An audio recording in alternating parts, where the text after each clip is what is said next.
So for today, we're going to discuss about the consumer behavior and market research. No?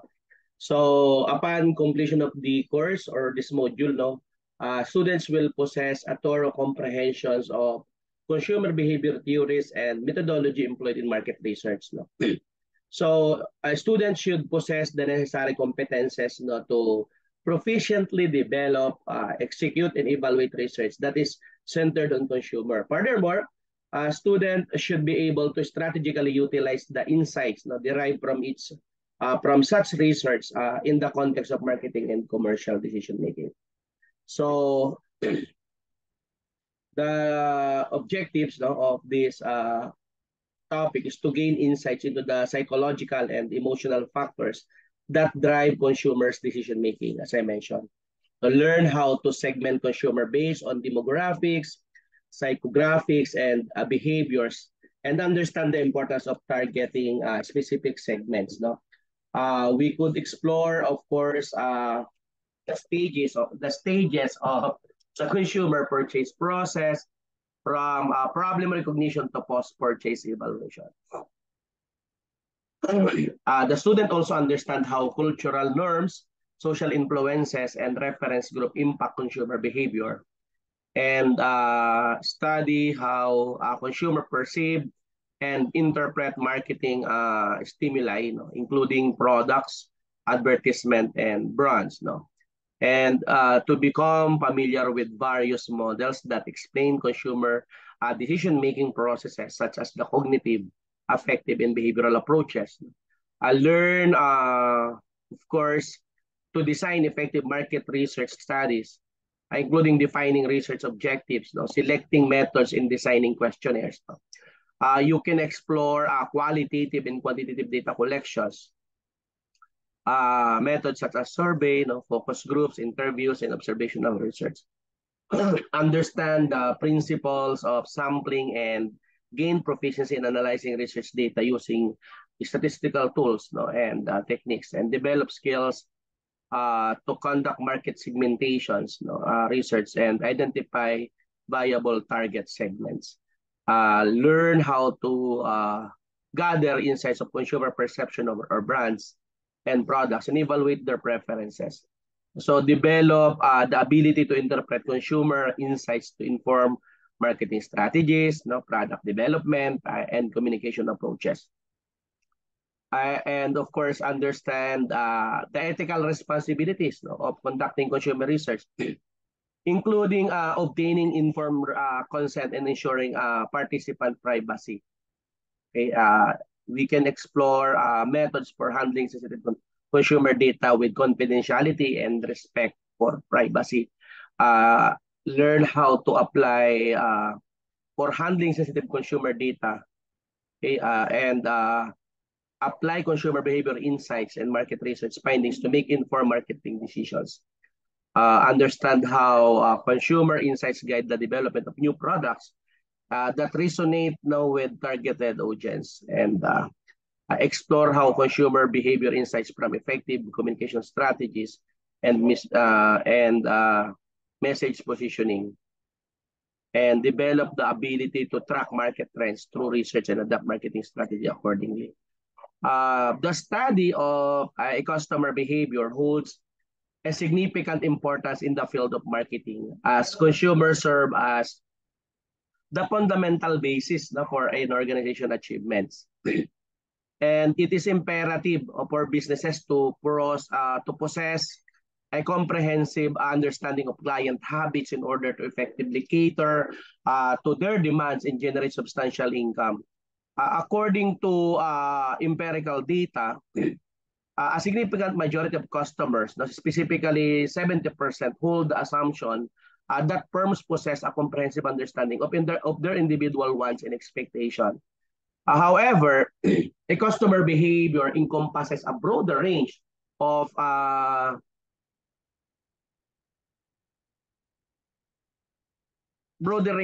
factors beyond mere desires and expectation. This idea incorporates multiple dimensions of customer behaviors, as well as the underlying motivations that propel them. And these discussions examine the phenomenon of customer behavior, emphasizing its significance in various dimensions. And it does also highlight the role of comprehensive market research campaign in enabling firms to gain thorough understanding of customer behavior within their specific market. Now, again, customer behavior, also known as consumer behavior, it refers to the examinations of customers, specifically those within a specific target market and their decision-making processes in relation to the selection, utilization, and disposal of products and services. And this area of academic inquiry pertains to the documentation and analysis of individuals' cognitive, behavioral, and affective reactions in relation to consumer experiences. And the examination of customer behavior extends beyond the analysis of behavior shown by customers throughout their customer journey, which encompasses the acts undertaken by customers or consumers prior to completing a purchase. So, consumer behavior actually is a field of study that examine the decision-making process of customers. Now, the factors that influence their avoidance of specific products, their purchasing patterns, and their interaction with products or services. Hence, this notion surpasses the examination of customers' preferences and aversions. So researchers frequently employ scientific methodologies when examining these behaviors, integrating concepts from disciplines such as psychology, economics, and even chemistry and we call this one. Wait.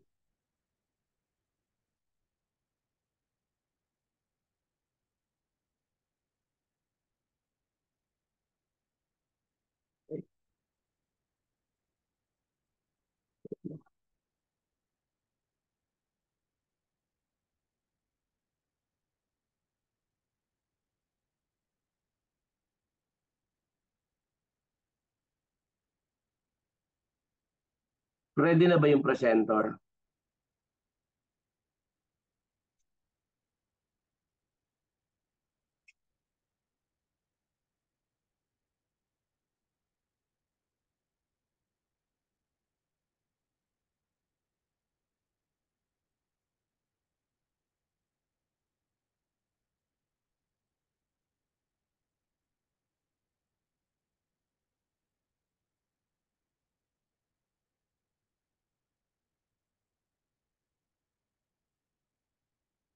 Okay.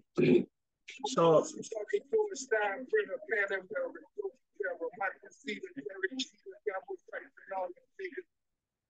okay, so again, as I mentioned earlier, uh, the examination of consumer behavior may encompass the analysis of organizational behavior, particularly in the extent of business-to-business enterprises.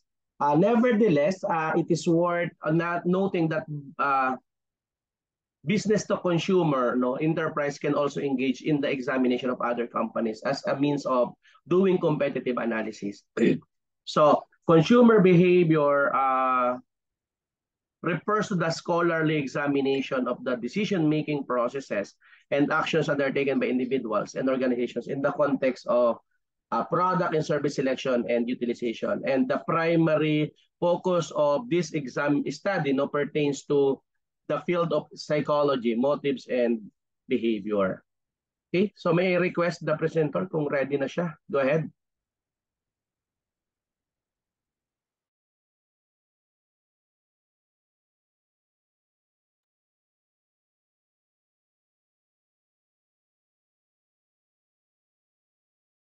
Go ahead.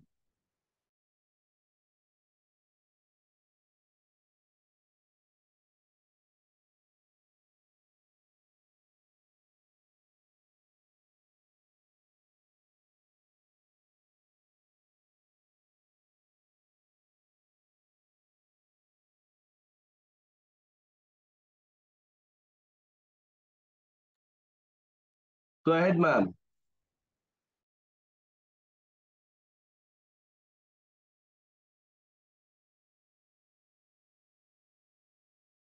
Okay, so maybe our presenter is not yet ready. Okay, so there are some key aspects that customer behavior investigate. No, as previously discussed, no, the study of customer behavior encompasses a multiple aspect of customers, no, extending beyond uh, its constituents, components of customer journeys and customer buying behavior. Each of which no, encompasses distinct theoretical construct. No? So the subsequent list delineates no, various fundamental components that encompasses client behavior and consumer purchasing patterns, no, encompassing the geographical areas, electronic devices, and frequency of transaction.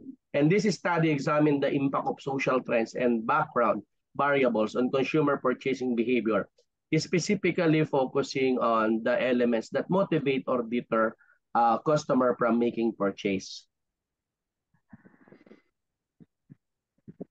Please inform me if you are ready to present.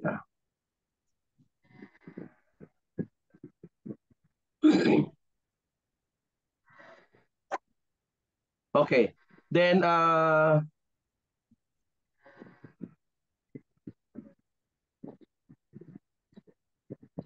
the examination of this particular notion no, may be perceived as are those at its most unfavorable and monotonous at its most favorable. No? Nevertheless, it is imperative for companies to refrain from neglecting its significance. No? Because the importance of examining customer behavior provides valuable insights no? Into the characteristics and preference of customers, enabling organizations not to effectively target and meet their needs.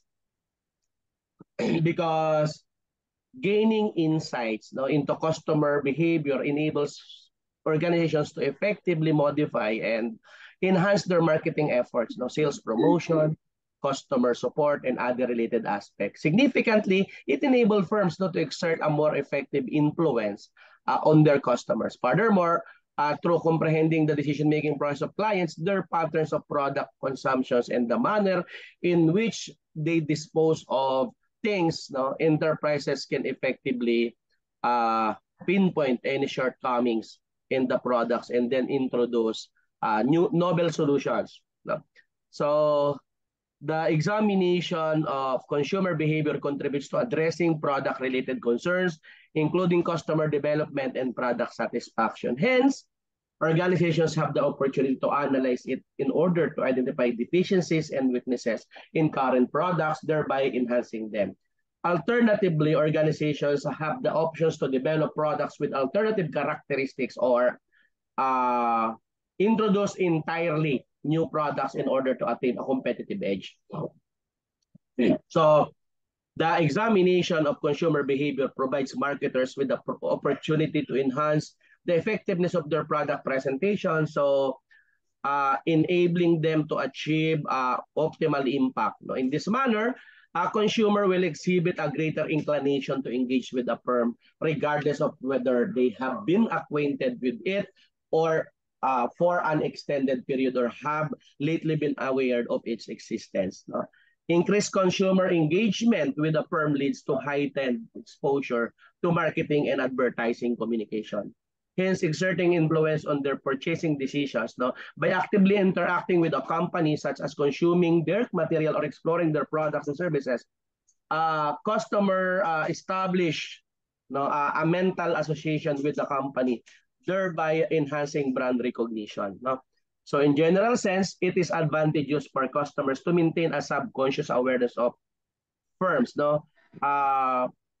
Then we need also to consider the publications about how customer think, no, essential insight the mind of the market, which is authored by the Harvard Business School. It is asserted no, that a significant majority, specifically 95% of consumer purchases, are influenced by subconscious factors.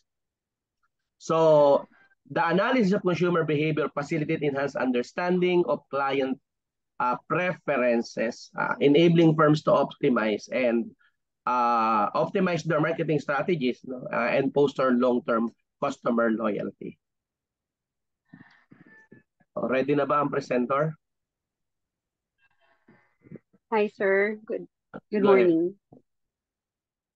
Sir, good morning, classmates and sir. Apologies for the delay.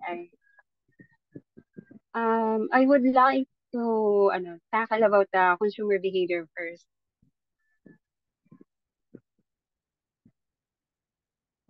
Okay, I will start my report now po. My report now is module 3, consumer behavior and market research. And um one of our suppose our objective today is to relate the two topics. What is the connection of the consumer behavior to coming up into a effective market research? And in that way po, on that process po, we have to, of course, know what is consumer behavior, and then the science behind it, and the factors, and relate them to the market research. What is the participation of consumer behavior to market research? So for now, I would like just to ask everyone, what makes you buy? Or anyone here po, kung sinong pwedeng sumagot. Ano yung mga considerations nyo kapag bumibili kayo ng gamit? Sorry, do you see my screen po? Yes po. I would just like to ask everyone po, anyone po in the class, what makes you buy or what makes you purchase a thing? Or before buying, what makes you think or what are your considerations in buying?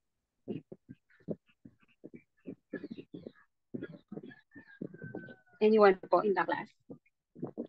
Ako based on pricing. So kapag yung offer cheaper, yung Yes. lowest in the market, ayun yung mas gusto. 'Di ba normally sa Shopee no, mas gusto natin bumili sa Shopee kaysa sa mall from now, nowadays kasi based on pricing pero the quality it's actually the same thing lang naman. So based on Yes, pricing. sir. So yung major consideration yun po ay yung price.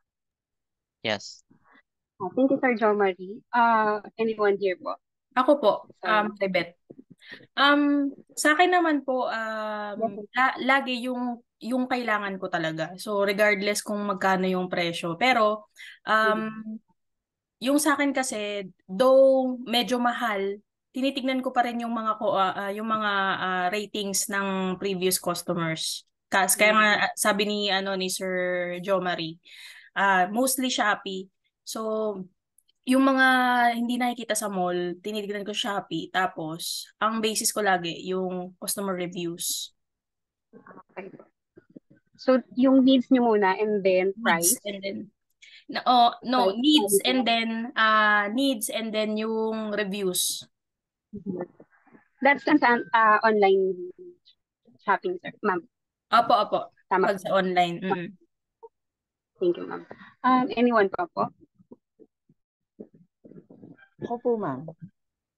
Ramos Yes, po. ma'am. Bali Ramos sa akin naman, sa age ko, I prefer pa rin yung dati na pupunta ako sa mall, which is kasi nakikita ko yung item. At the same time, mas ko kasi na mas madali ko siyang ma-return kung may something wrong dun sa bagay. Kasi ang online, meron rin siyang chance na maibalik. Kaya lang, masyadong hassle. So, I prefer pa rin, nakikita ko physically, at the same time yung price, at the same time yung quality. Kasi sa online, Okay. maganda siya sa picture, pero not exactly, yung hinahanap po pala, hindi pala fit siya doon. So, yun, Yes, ma'am. yun yung akin, yung old fashion pa rin. Kikita ng mata Okay. ko, nahawakan ko siya. At the same time, nakakatanong ako ng mga, ano tawag nito, yung reviews dun sa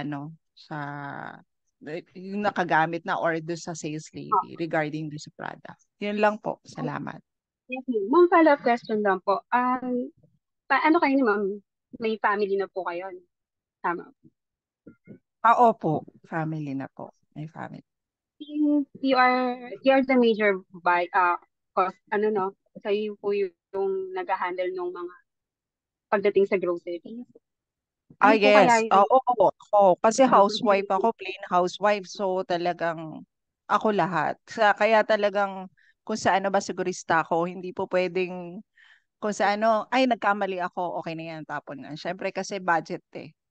So talagang ang tawag nito, buy wisely talaga. Ayun lang po. Siyempre po, no, para makuha natin yung value for money natin. Oo. Okay. Kasi hindi naman ako yung nagtatrabaho. So syempre, parang kung saan sa part ng husband ko, syempre nakakahiya naman na bili ka lang ng bili tapos hindi naman siya kung saan hindi siya worth it. So parang pinapakita mo doon na lahat ng pinapasok niyang pera worth it dapat. Yun lang Okay. po. Thank you so much po, Miss Romela. Anyone pa po na gustong mag-share?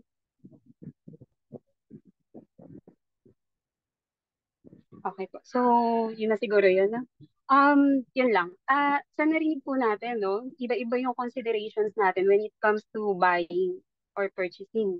So, we have this pricing, we have this reviews, yung quality, and then sa may mga pamilya naman, when it comes to purchasing, kailangan yung needs muna. No? So, nakita natin yung iba't ibang considerations ng bawat isa for when it comes to buying. So, I would just like to ask lang po, kung may mga Apple user dito, whether iPhone, Mac, or iPad. Wala. Wala po. Ako po. iPhone po. iPhone So, po. iPhone, yes. Taas ang kamay ng mga iPhone.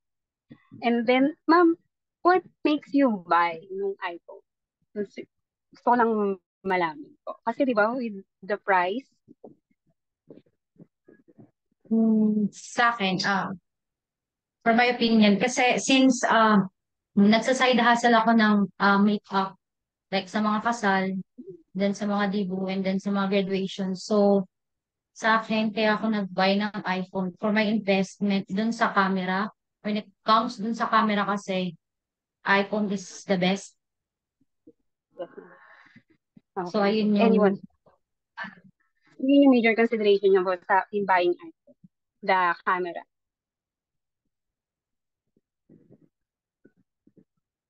Si Sir Jo Marie po. Ako, hindi ko pa nabebenta yung kidney ko for iPhone 15. So, pero, pero kaya ko gusto yung iPhone kasi yung quality din niya. So, very smooth siya kapag yung mga application. So, parang kasi laking iPhone na ako. So, hindi pa ako nag-Android. Okay. So, despite ng mahal siya, sir? Oo. Despite na pricing. Okay po. So, Correct. yun na. Okay. Thank you, Sir Jo Marie. Thank you, Madam. Ayun na, narinig din natin. Kasi ang target ko rin po sana din in this study, no? Ma-integrate natin si Apple, yung market research ni Apple to essentially understand our consumer behavior or our topic. So, apologies kung talagang na-delay. And sorry po. Now, going back po,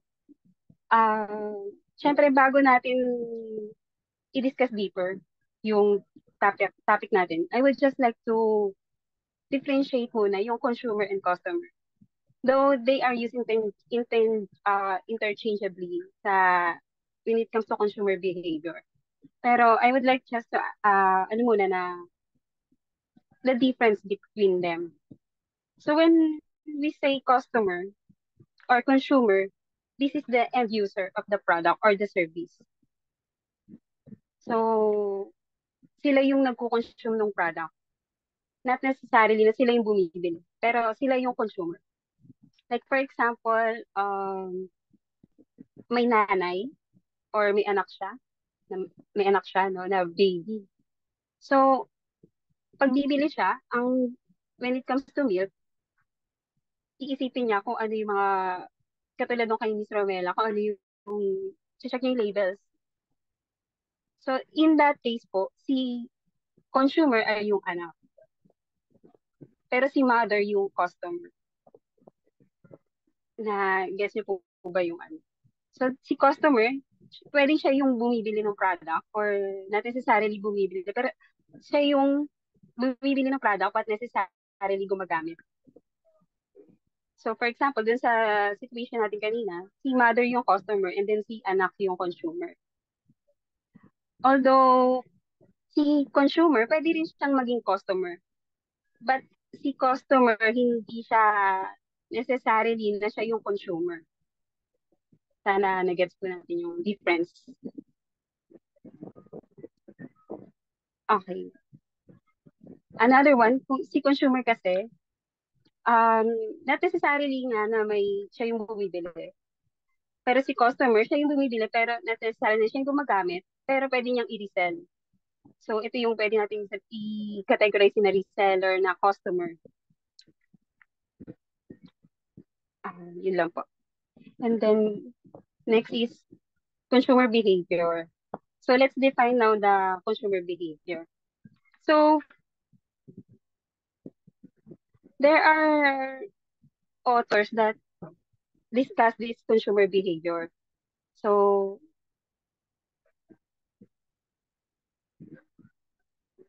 there are also studies uncovering how consumers decide what, where, and when, how to consume this post product and service. One of the authors who defined consumer behavior is Mr. Pison, 1977. In his book, The Neglected Variety Drive, a useful concept for consumer behavior. So ito yung in his book, he discussed that consumer behavior is as the assumption that people have series of needs which lead to drive state. Faison dubbed that the behavior as the variety drive. According to his book, the basic idea that at least certain conditions, we all have a need for variety in our daily lives. So, ang sinasabi lang niya dito, sir, madam, na tayo that humans have needs that have to satisfy. Pero hindi lang siya for satisfaction kasi meron tayong tinatawag na umay. No? Na, nagsasawa yung tao. So, sinasabi niya na si consumer, nag-need din siya ng variety drive. So, parang gusto niya ng iba-iba pang variety. For example, haian mo siya ng karne araw-araw, so mauumay siya. So, he has some kind of, naghahanap siya ng itong variety na iba naman. So, for him, the consumer behavior is yung pag naumay ng tao, maghahanap siya ng variety that which leads to his buying behavior. And then another more, a team of Engel, Blackwell, Maynard, or referred as the EBM model, define consumer behavior as acts of individual directly involved in obtaining, using, and disposing economic goods and services, including the decision-making process that precede and determine these acts. So ito, sinasabi lang nila na may mga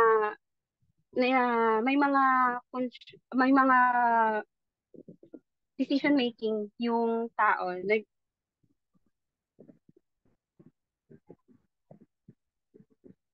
na influence or shaped by number of factors and determinants. Categorized in three broad categories, namely individual differences, environmental influences, and psychological processes. So, sinasabi lang ng model nila, na EDM model, na may mga category yung determinants na nag-lead sa consumer para sa decision making nila para bumili ng mga products. Yun yung individual differences, environmental influences, and psychological processes. Another one is Philip Kotler and Keller. Sinasabi naman nila, state that consumer buying behavior is the study of ways of buying and disposing goods or services, ideas, or experiences by individuals, group, and organizations in order to satisfy their needs. So, ganun pa rin. About satisfying pa rin yung needs nung consumer. Another one is Solomon. Yung group ni Solomon describe consumer buying behavior as a process of choosing, purchasing, using, and disposing of products and services by the individuals and groups in order to satisfy their needs and desires. So, this one po, si Solomon and group, inano naman niya na ang buying behavior daw ay process of choosing, purchasing, and using or disposing the products or services.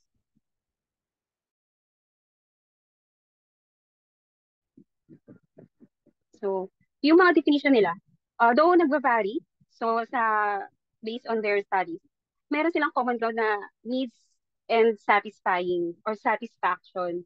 So, sinasabi lang nila na ang tao may mga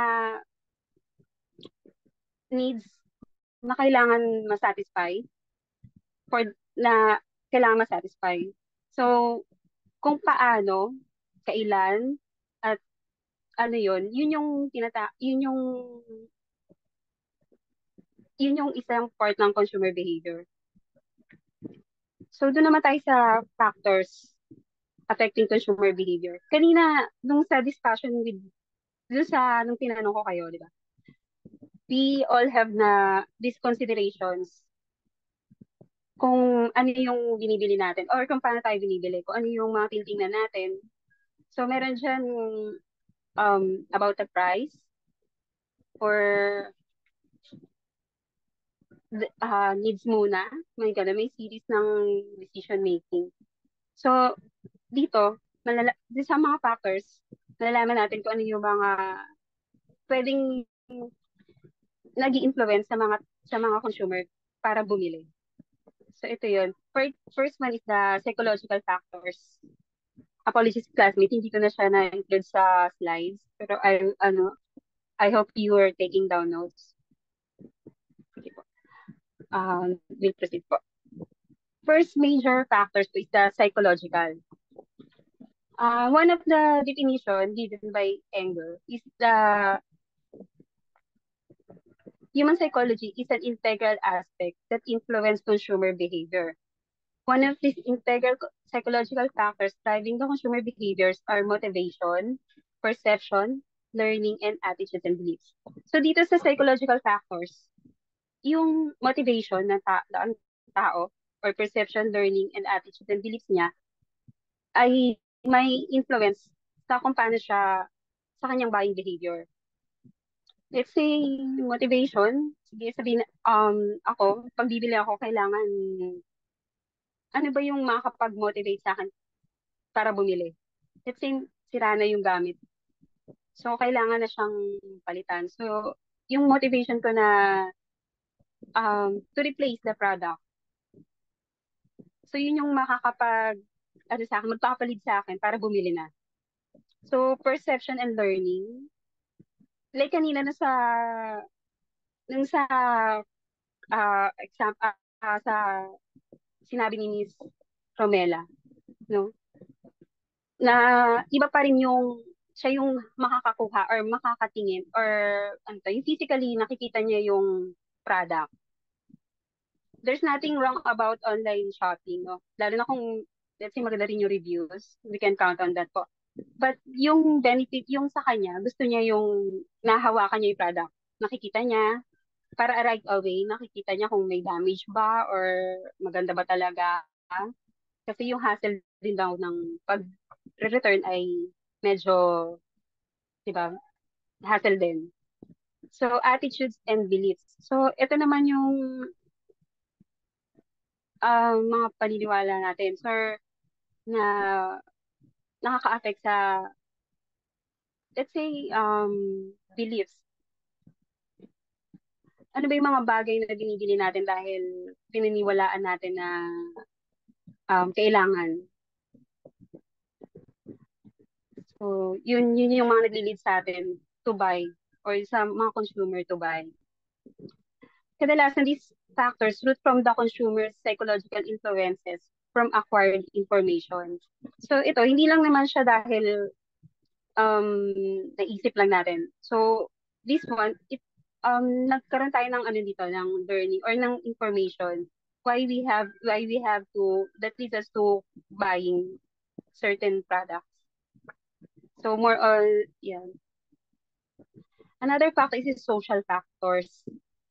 Social factors are basically contributions of an individual's outside forces.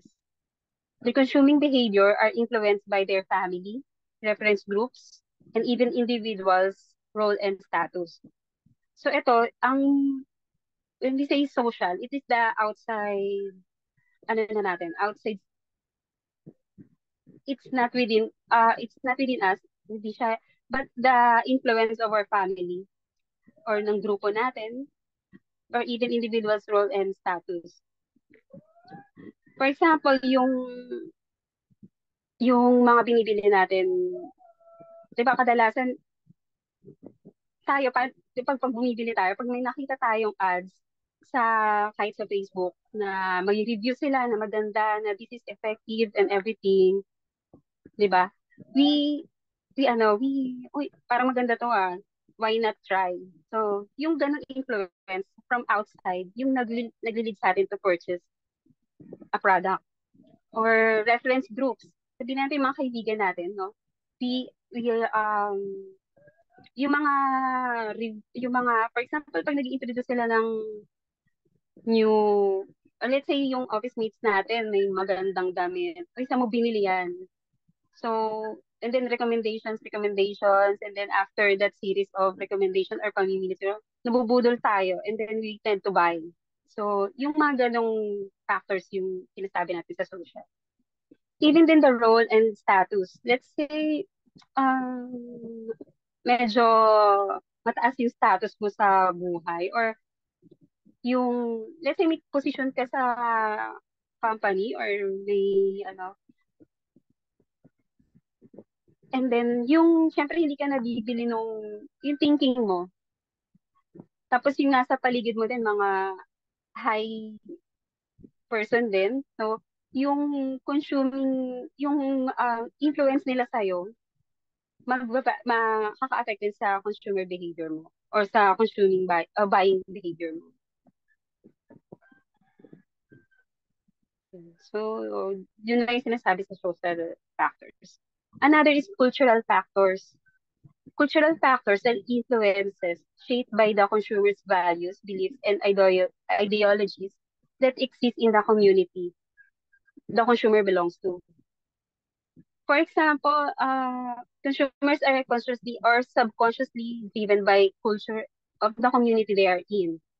Consumers' preferences can be influenced of the preferences of their close family members or preferences, their subcultural groups that share common set of values and beliefs.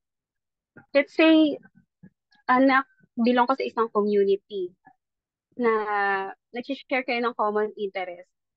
So, yung buying behavior mo din na aapektuhan nung cultural community na you belong to.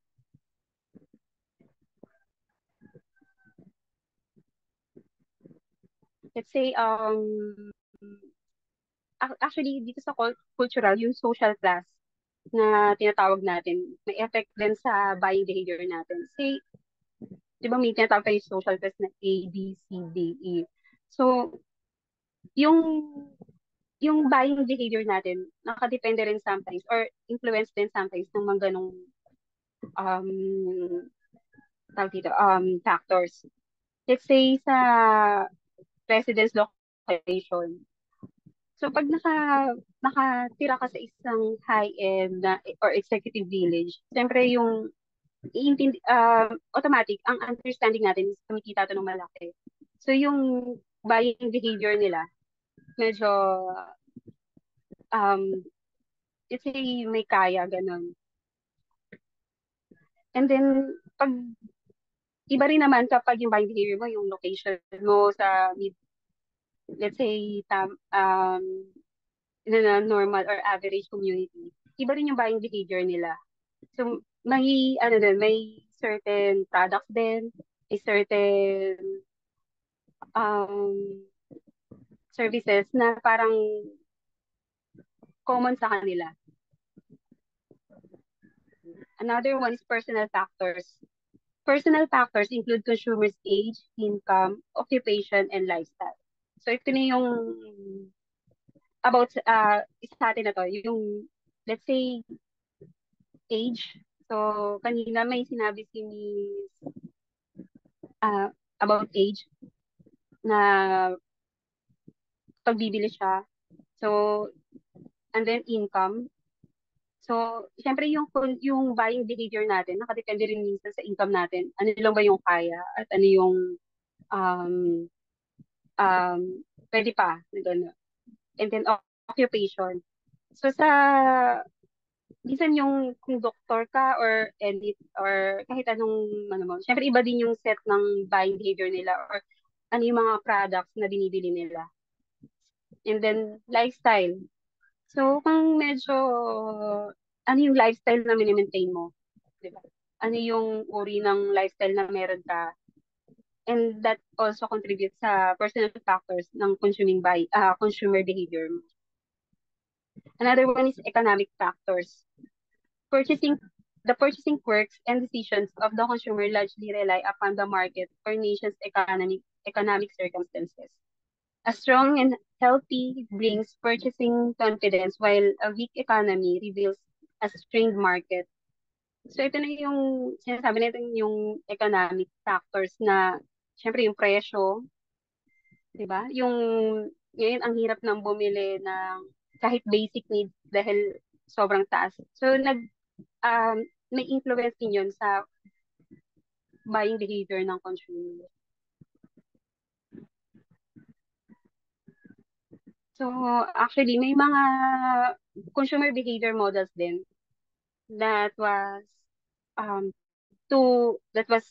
studied to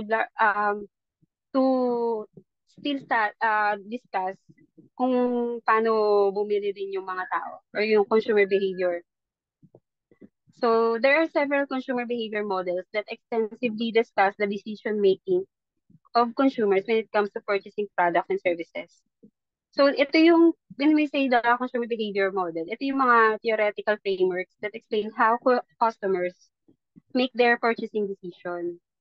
So, actually, nakategorize sila sa two models, traditional models and contemporary models.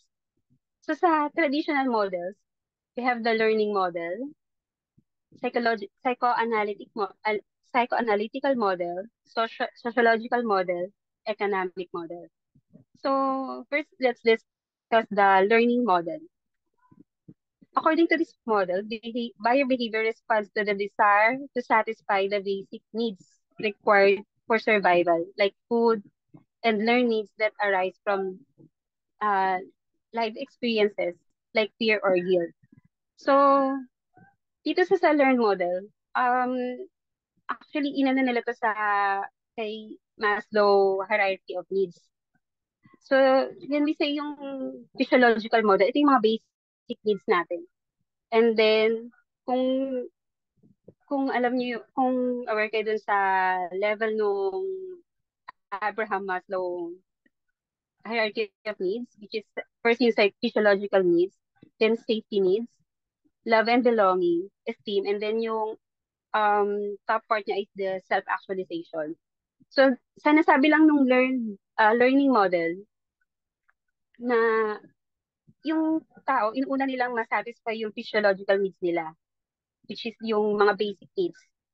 And then yung learned needs, which is from safety to self-actualization, medyo yun, may nagtitake sila ng consideration before buying. So, sinasabi lang na inuuna yung basic needs before dun sa ibang learned needs. Another is the psychoanalytical model. This model was drawn from Sigmund Freud's theory of psychoanalysis. It says that individual consumers have deep-rooted motives, both conscious and unconscious, that drive them to make purchase decisions. These motives can be hidden fears, suppressed desires, or personal longings. This model justifies the marketer's effective marketing initiatives such as advertisements, can be a great stimulus to appeal to customers' desires. So sinasabi dito lang sa psychoanalytical. So, ang inaatake naman nito is yung mga um yung ano natin, yung parang psychological ano rin natin, drives to purchase certain products or services. So ito lang, sinasabi lang din dito ng model na to na yung mga advertisements, may malaki siyang, or kahit anong promotional initiatives or marketing initiatives, may malaki siyang contribution sa consumer behavior. Pwede sila mag-stimuli or stimulus to appeal to consumers para bumili. Let's say kahit hindi nila need, but pero pag na-attract sila dun sa certain promotion, they tend to buy. So yun yung sinasabi lang din ng psychoanalytical. It has necessary, yung mga consumers also buy, not necessarily their basic needs, but also yung kung ano yung mag-a-appeal sa kanila. Another is the sociological model. This model says that purchases are influenced by individuals placed within different social groups, family, friends, work groups, and common interest groups. This model can be applied by marketers who are targeting specific group of market. So dito sa sociological model, katulad dun sa sociological factors natin kanina, no, na individuals are affected by their societal groups na kinabibilangan nila. So, if we are the marketers, you have by analyzing the the groups or the societal groups that this consumer belongs to, we can target specific group, no, or market kung kanino mag-a-appeal yung product natin. So yun yung tulong ng sociological model when it comes to marketing. Another one is the economic model. This model is the most straightforward among the traditional models. This model argues that consumers try to meet their needs while spending a few as resources as possible.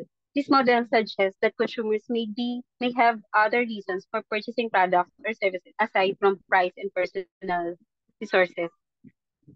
So dito sa economic model, sinasabi lang na hindi lang yung basic needs yung sinasatisfy ng tao, kundi may iba pa. For example, medicine or medical assistance. Let's say, kahit mahal siya, we tend to get the service or buy the medicines kahit out of budget natin because kailangan siya. May tawag dito, may kailangan siyang or kailangan natin. Say medicines, yun nga. So, yun lang yung sinasabi sa economic model na minsan kahit hindi lang, kahit pricey, we tend to buy, or kahit out of nasa needs natin, we tend to buy because it is needed also, or you cannot avoid the needs. Another is another category for the models, the contemporary. So, ito na yung medyo mas pinalalang version ng mga studies. First contemporary model is the Engel, Collat, Blackwell model or the EKB. Kanina yung EBM, ngayon EKB na siya kasi pinalitan ni Collat. According to this Engel, Collat, Blackwell model, there are 5 stages in decision-making process that consumer go through before purchasing products or services. First is the awareness. Second is the information processing. 3 is the evaluation. 4th is the purchasing decision. And 5, outcome analysis. So, sinasabi lang dito na consumers make decision based on the influencing factors that they assess through rational insight. So, first, si consumer hindi siya bibili dahil nagustuhan niya lang or ano. First, kailangan may awareness. And then, when we say awareness, like, for example, aware siya na may need siya na ganito. So, for example, kailangan ko ng bagong sasakyan. So, aware ako, kailangan ko ng bagong sasakyan. Pangalawa, information processing.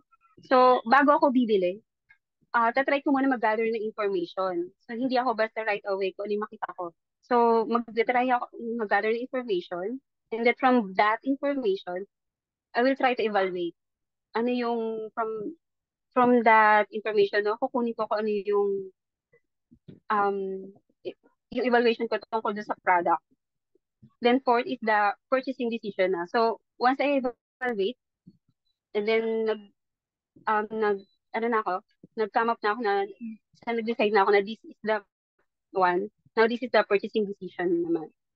Then, outcome analysis. So, for example, nabili ko na. So, ano yung outcome niya? So, ito yung after the buying the product. Ano yung masasabi kong, okay, hindi, ganun. So, yun lang po. So, sinasabi lang dito na rational insight. So, si consumer, hindi siya bibili, but it's a series of process. Another one is the black box model. This model is also referred to as the stimulus response model. So, consumers are individual thinkers that process internal and external stimuli to make purchase decisions. According to this model, consumers are problem solvers who make decisions after judging how the product or services will satisfy the existing beliefs and needs. So, ito, katulad nung sa, kaninang model, meron siyang stimulus na nagli-lead sa atin para bumili. And then, ang pinaka-response natin is to buy the product. So, another one is the Hawkins-Stern model. This model discusses the impulse buying theory. It's the alternative to learning model and TKD. This model claims that purchases aren't always a result of rational thought. It also categorizes the impulse buying into our different categories. So, dito na pumapasok yung mga impulse buying natin. So, sinasabi lang na minsan hindi tayo nag-iisip or it's not out of our rational insight kaya tayo na bumibili. Minsan may mga impulse buying din tayo.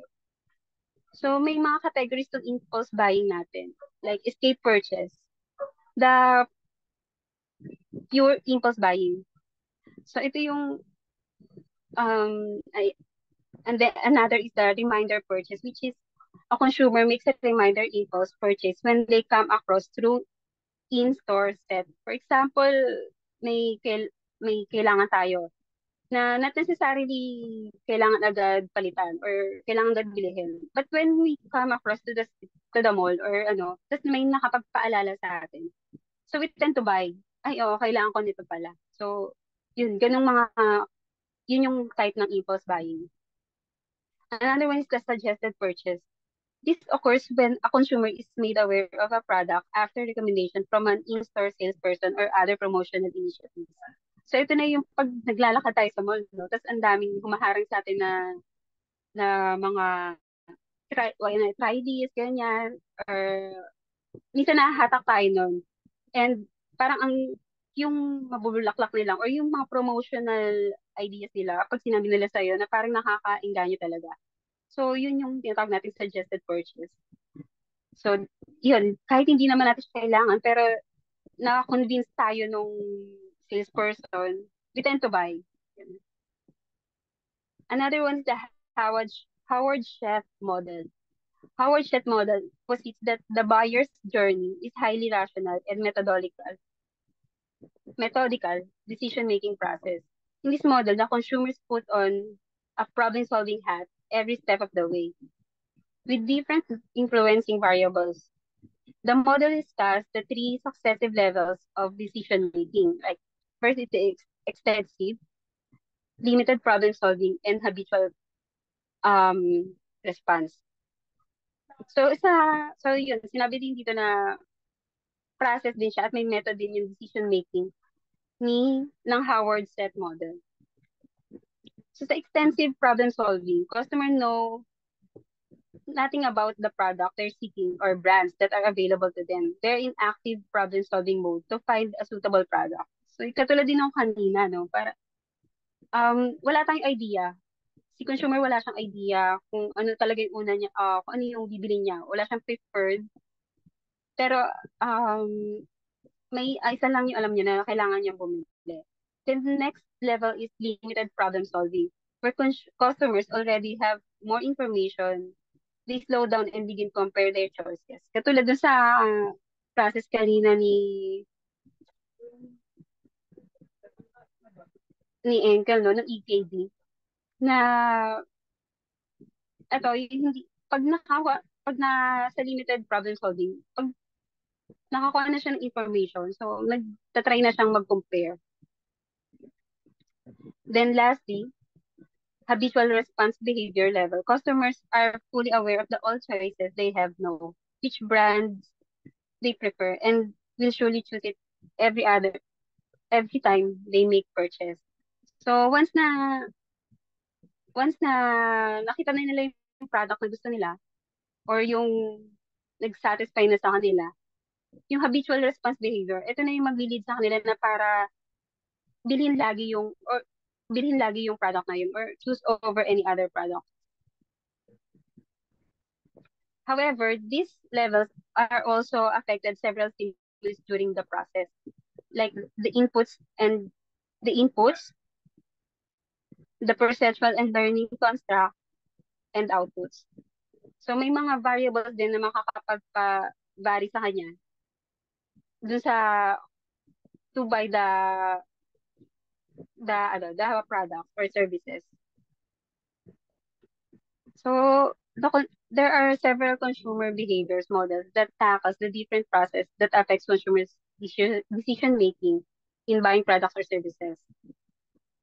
With these models, matutulungan yung marketers to discover how their consumers plan or don't to purchase their products or services.